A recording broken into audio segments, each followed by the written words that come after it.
Non é a primeira vez que os vándalos atoman con estas instalacións de venda automática. Hai aproximadamente 4 meses xa lle prenderon lume a estas máquinas que agora veñen de ser obxecto dos roubos. Tras forzar unha das máquinas, levaron a recadación de aproximadamente 500 euros. Hai 4 meses é que plantaron lume ás máquinas, ás 4 máquinas. Hubo que sacarlas e leválas para olla para reparar. E ora, o jueves da semana pasada, reventaron esta nova de paquete. Levaron os cartos todos e a máquina está reventada.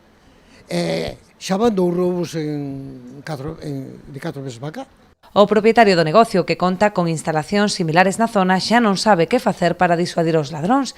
Aínda que conta con sistema de videovixilancia, semella que non é suficiente para os amigos do alleo, polo que está a barallar outras medidas de seguridade, como a instalación dunha rexa. Cámaras boas, dixo a policía, tedes mellores cámaras que nós. Escolleron, pero entra por un lado e sale por outro. Entra pola porta de diante e salen pola de atrás. Mentres tanto, pide un maior control por parte das autoridades para frear a escalada de roubos. A culpa ten as autoridades todas, sen quen sean. Non é un cuento que estou armando eu, sabe o todo o pueblo.